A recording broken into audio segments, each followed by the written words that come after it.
जोड़ों का दर्द होता क्या है और ख़ास तौर पे सर्दियों में क्यों इतना तंग करता है? जी, जोड़ों का दर्द बेसिकली हमारे छोटे और बड़े जॉइंट्स के अंदर इन्फ्लेमेशन आ जाती है। अच्छा, सर्दियों में इसलिए ज़्यादा हो जाता है कि सर्दियों में गर्मी की निस्बत खून गाढ़ा होना शुरू हो जाता है। जब खून गाढ़ा होता है तो वहाँ हमारे जो तेज़ाबी मादे हैं, जैसे यूरिक एसिड है, उसके क्रिस्टल्स हैं, या हमारे जो है ना ये ट्राइग्लिसराइड बनने से क्लॉटिंग शुरू हो जाती है। तो वो जहाँ जहाँ जिन वेन में आके वो रुकावट करेंगे वहाँ वो पेन शुरू हो जाती है।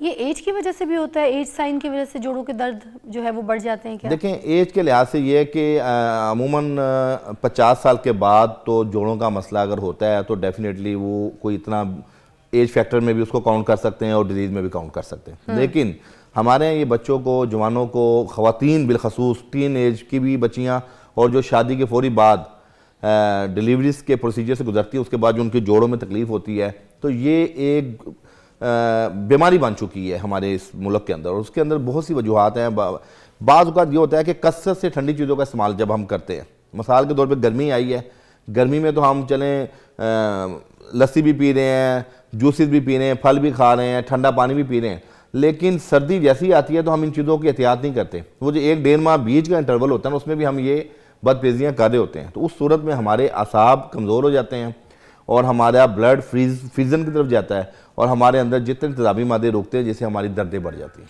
अच्छा, मैंने अमूमन देखा है जो सर्दियाँ आती हैं तो लोग मछलियाँ खाना शुरू कर देते हैं, ये सब चीज़ें खाते हैं। मगर हमारे वहाँ जैसे हमारी अगर खुराक में अपनी देखूँ तो हमने मछली 12 महीने खाई है, 10 महीने 12 महीने, जो हमें जिस हिसाब से जहाँ मछली मिल जाए, अब मैंने फ्रिज में रख दी तो फिर पका के खिलाएंगी। हम ये इस तरह की एहतियात नहीं करते थे, या फिर सिर्फ ये सर्दियों में खाना ये नहीं करते थे। तो ये कोई ऐसी सब्जियाँ, ऐसे कोई खाने, ऐसी कोई ग़िज़ाएँ हैं जो आप कहते हैं कि सिर्फ सर्दियों में खानी है, गर्मियों में नहीं खानी, गर्मियों में खानी है, सर्दियों में नहीं खानी? क्या उनकी वजह से भी जोड़ों के दर्द और हड्डियों के दर्द होते हैं क्या? जी बिल्कुल। ये हमारे जो घरों में खाने बनते हैं तो उन खानों के अंदर मसाला जात की तरतीब सर्दी गर्मी के हवाले से नहीं है। जो मसाले गर्मी में इस्तेमाल होते हैं वही सर्दी में होते हैं। तो सर्दी के अंदर कुछ मसाले जात जैसे दालचीनी है, अजवाइन है, कलौंजी है, इनका जब आप अपने खानों में इस्तेमाल ज़्यादा करेंगे तो वो खाना भी आपकी दवा, ग़िज़ा तो है, दवा भी बन जाएगा, शिफा भी हो जाएगा। ऑब्वियसली शिफा भी बनेगा। दूसरा, ये जो आपने बताया कि फ़िश का इस्तेमाल जो है ना वो सर्दियों में भी कोई एक दफ़ा लोग खा लेंगे, 2 बार खा लेंगे। ये जो बेहतरीन हमारी प्रोटीन के अंदर बेहतरीन प्रोटीन फ़िश की है, जिसमें ओमेगा 3 भी मौजूद है, विटामिन डी की जो हमारी कंपनसेशन है वो भी पूरी करती है। हमें चाहिए कि हमें बच्चों को तकरीबन डेली जो है ना एक फ़िश का पीस ज़रूर देना चाहिए। इससे आपको बहुत, यानी कि जो लॉस ऑफ मेमोरी है, यादाश्त के मसाइल हैं और हड्डियों के जो मसाइल हैं, फिर इसके अंदर आप यखनी का इस्तेमाल करें, देसी मुर्गा उसके शोरबा इस्तेमाल करें, काले चने, यानी हमारे पास बेहतरीन चीज़ है। काले चनों की कोई कंपनसेशन नहीं है, कोई मुतबादिल नहीं है। काले चनों का शोरबा लें, शोरबा बना के खाएं ज़रा, मैं तो कहती हूँ काले चनों का शोरबा काली मिर्च में बनाएं, उसको सब्ज़ मिर्च में बनाएं, उसको आप पी भी लें और काले चने भी खा लें। आपको पता है काले चने घोड़ों की खुराक है। हाँ। घोड़े कितना भागते हैं, ना उनका सांस फूलता है ना वो थकते हैं। तो हम लोग काले चनों को आप घरों के अंदर देख लें, आपके पूरे स्केड्यूल में पूरा महीना काले चने होते ही नहीं है। तो काले चने का इस्तेमाल सर्दियों में जोड़ों के मराज से बचाता है। इसके अलावा हमारे कहवा जात हैं कुछ, जैसे आप अदरक का कहवा है, कलौंजी का कहवा है, सौंफ उसमें मिला के इस्तेमाल करें तो आपकी ब्लड सर्कुलेशन नाखून से लेकर बालों तक यकसा होगी और आपकी दर्दें ख़त्म हो जाएंगी। वाह वाह वाह। अच्छा, और कौन सी ऐसी सब्जियां हैं जो आपको लगता है कि वो जोड़ों का दर्द जो है पैदा कर सकती हैं अगर हम सर्दियों में इस्तेमाल करें तो?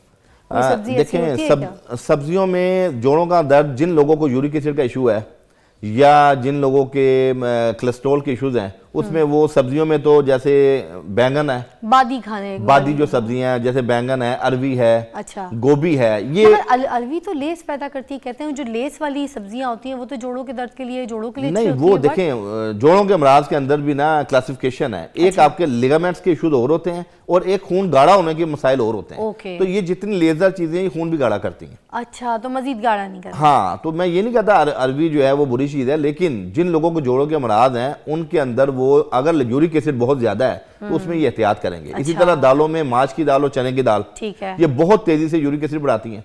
क्योंकि हमारे यहाँ मेल्स के अंदर यूरिक एसिड के बहुत इशूज चले गए हैं, फीमेल्स में भी हैं, लेकिन मेल्स के अंदर यूरिक एसिड, चूंकि हम लोग प्रोटीन में ज्यादा रेड मीट में बड़े का गोश्त इस्तेमाल कर रहे हैं या मटन का इस्तेमाल कर रहे हैं, तो आप अगर व्हाइट मीट लेंगे तो उसमें आपके इन बीमारियों से बचने के चांस कम होंगे। जैसे चिकन है, आप जिसमें फिश का गोश्त ले सकते हैं, ये आपके लिए बड़े सूदमंद है। वाह। अच्छा मुझे बताएं, क्या ये कोई ऐसी जो पुराने दर्द होते हैं उसका कोई मुकम्मल इलाज है कि अगर इसको कुछ हम ट्रीटमेंट करें, कोई चीज़ लगाएं, मलें, खाएं तो ये जो है पुराना दर्द हमेशा के लिए ठीक हो जाए, या फिर ये वापस आ जाता है बस वक्ती तौर पे आराम होता है? नहीं, पुराने दर्द के लिए हमारे पास जो है ना हल्दी बेहतरीन चीज़ है।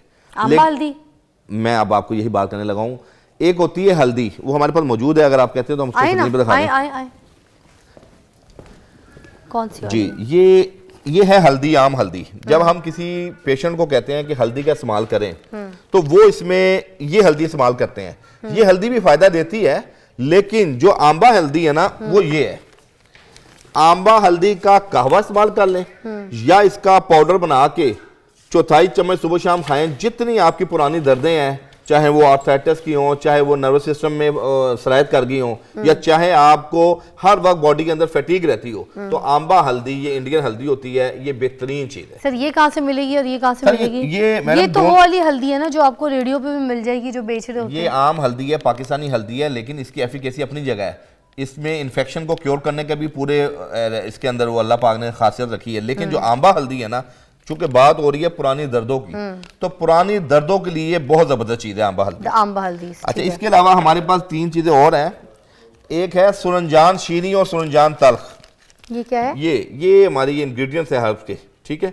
सुरंजान शीरी, सुरंजान तल्ख। सर हाथ में निकाल के दिखाएं, मैं तो पहली मर्तबा देखी कोई चीज, ताकि कोई कुछ खरीदने जाए तो उनको उसकी पहचान तो हो। जी बिल्कुल, ये देखें जी प्लीज, ये है सुरंजान शीरी। ये बेहतरीन चीज है आपके जोड़ों के अमराज के लिए। इसका आप ऐसा करें कि पाउडर,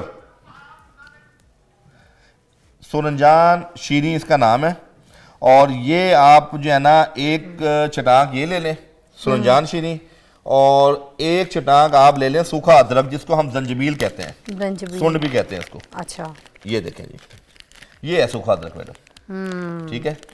और ये क्या था? ये सुरंजान तल्ख है। तल्ख भी लेनी है? जी, तल्ख भी दवाइयों में डलती है। मैंने दोनों की तस्वीर इसलिए ली कि लोगों को पता हो जाए। दोनों चीज़ों में से कोई एक डाल लें, या शीरी डाल लें या तल्ख डाल लें। अच्छा। दोनों का अफादियत पुरानी दर्दों में, यूरिक एसिड में, और आपके असाबी कमजोरी को ये ठीक करते हैं। अच्छा ठीक है, इस तरीके से है, पहचान हो जाएगी आपको जब आप जाएंगे। अच्छा, अब इनको हमने करना है क्या, ग्राइंड करना है? हाँ जी, इनको आपने एक छटांग सुरंजान शीरी ले लें, ठीक है, एक छटांग आप जंजबील ले लें।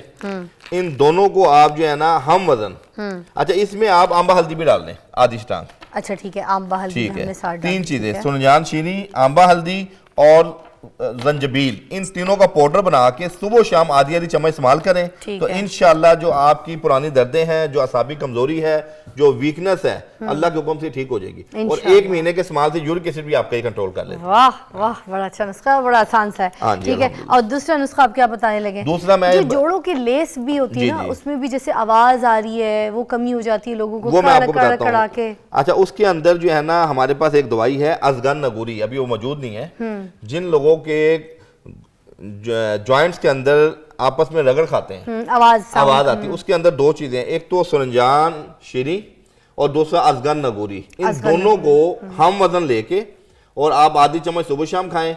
अल्लाह के हुक्म से ये जो घुटनों से आवाज आना है, और आप ओवरवेट की वजह से आपके घुटने उस बोझ को नहीं अगर बर्दाश्त कर सकते तो वो बेहतर होंगे। और तीसरी एज अ लोकल एप्लीकेशन इसके अंदर एक चीज है रोगने अरिंड, ये अमूमन बच्चों को हम देते हैं पेट के लिए, कब्ज के लिए, कैस्टर ऑयल। अच्छा, कैस्टर ऑयल, ठीक है, ठीक है। कैस्टर ऑयल बेसिकली ये रोगने अरिंड को आप हल्के हाथ से अपने घुटनों पे इसका मसाज करें, दोनों घुटनों पे। इसको गर्म करके या फिर सादा? इसको नॉर्मली मसाज नॉर्मल लगा लें, बेशक आप गर्म ना करें। रोगने अरिंड है। ये कैस्टर ऑयल है, आम आपको समझ आ जाएगा ये, क्योंकि उर्दू में नाम ले रहे हैं तो उस तरह से भी आपको मिल जाएगा बाजार में। और कैस्टर ऑयल, ठीक है, this you can get easily from बाजार। तो ये अच्छा, इसका मैं तरीका बता रहा था आपको कि रोगने अरिंड को, जिन लोगों के जोड़ों में से आवाज आती है या आपके वजूद का जो बोझ है वो घुटने बर्दाश्त नहीं करते, वो आप घुटनों पे अच्छी तरह उसका मसाज करके उसके ऊपर कोई आप नी बैंडेज पहन लें और उसके ऊपर आपने टकोर करना है।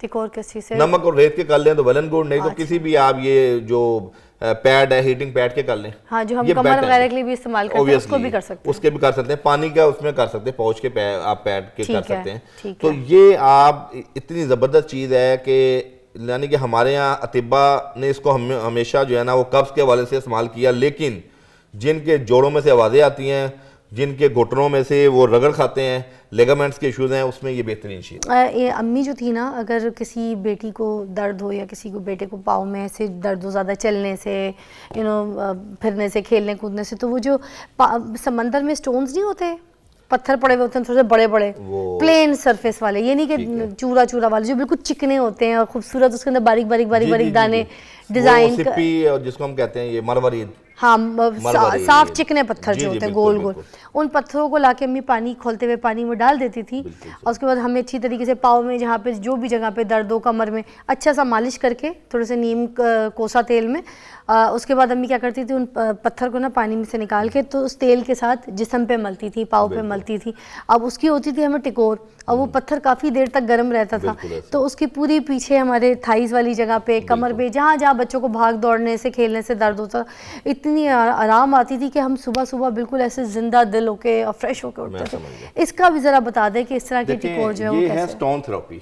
अच्छा, स्टोन थेरेपी इस वक्त आपके कई कंट्रीज़ के अंदर कुछ ऐसी मशीनरीज उन्होंने बना ली हैं, जैसे वो आपकी इसकी होती हैं मशीनरीज, जैसे वो आपकी थेरेपी करती हैं बॉडी का मसाजर। तो ये तो अम्मी हमारी उस वक्त करती जी जी, ये पुराने वक्तों में कुछ ऐसे स्टोन्स होते थे जो उसके अंदर अल्लाह ने खासियत रखी थी, जो ऐसे मजाज था कि जब उसको आप रगड़ाई करते हैं ना किसी ऑर्गन के ऊपर, तो वो अपनी जो है ना उसकी हीट की वजह से वहाँ के मसल की सोजिश भी उतरती थी और वहाँ पेन भी रिलीफ होती थी। और अभी भी हमारी कई चीज़ें हैं, हम मिसाल के तौर पे अब आप ये देखें ना कि ये जो है कैरोप्रैक्टर के अंदर एक वो मखसूस एक इक्विपमेंट्स है, उसके साथ आप अपने मिसाल के तौर पे जिनको मोरों का मसला है, पाँव के निचले हिस्से में हम कहते हैं आप वो तेल लगा लें और माचिस की तीली की मैं एग्जांपल देता हूँ, उसके साथ पंचिंग करें 15 मिनट दोनों पाँव पे। अच्छा। जिनके मोरों का मसला है, उन मोरों के अंदर अल्लाह ने इन पाँव के और हाथों के अंदर ऐसे कुछ पॉइंट्स बनाए हैं जो आपके ब्रेन, आपके तमाम ऑर्गन, आपके वाइटल ऑर्गन की असेस वो रखते हैं।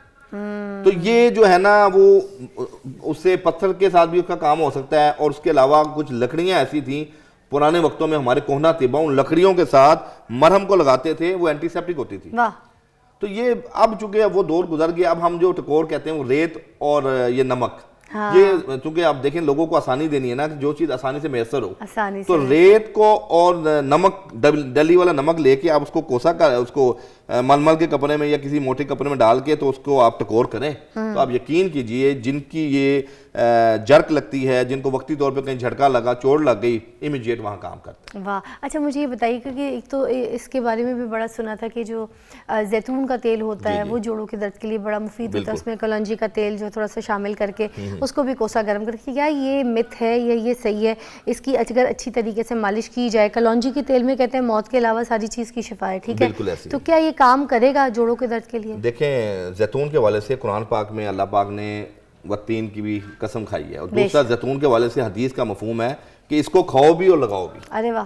तो जैतून का तेल में डेफिनेटली अफादियत है। हम अपनी तमाम जो ऑयल बनाते हैं उसमें शिफा के नुक्ते नज़र से थोड़ा कलौंजी भी डालते हैं, थोड़ा जैतून भी डालते हैं। अच्छा। लेकिन हम आपको एक ऐसी रेसिपी बता देते हैं तेल की, 3-4 किस्म के ऑयल हैं जिसके अंदर एक लौंग का तेल है, ये हमारे पास मौजूद है, ये लौंग का तेल है। अच्छा। ठीक है, और ये देखिए जी प्लीज, ये बहुत ही यानी तासीरन गर्म होता है लौंग का तेल, यानी हम उसमें लेंगे थोड़ा सा बादाम का तेल ले लेंगे, थोड़ा सा लौंग का तेल ले लेंगे, थोड़ा सा जैतून का तेल ले लेंगे और थोड़ा कलौंजी, और उसमें हम आप थोड़ा सा जो है ना ये तिलों का जो तेल होता है ये मिक्स करके इसकी जब हम as a local application massage करेंगे, जो मोरों के मसले हैं, जो आपके मसल्स जिनके पेन करते हैं, इवन के जिनके घुटनों के अंदर पेन आती है, वो इससे दूर हो जाएगी। अरे वाह वाह वाह। अच्छा, और ये मालिश जो है करनी किस तरह से है? ये डेली रात को बेड टाइम पे करें, क्योंकि अक्सर मालिश करने के बाद आप बाहर नहीं निकल सकते, और बिलखसूस ये जो सर्दियों का मौसम है इसमें गर्म सर्द का बड़ा खर्चा होता है। तो जब आपने आजकल जो भी मालिश करनी है, चाहे बच्चों की करनी है या बड़ों ने करनी है,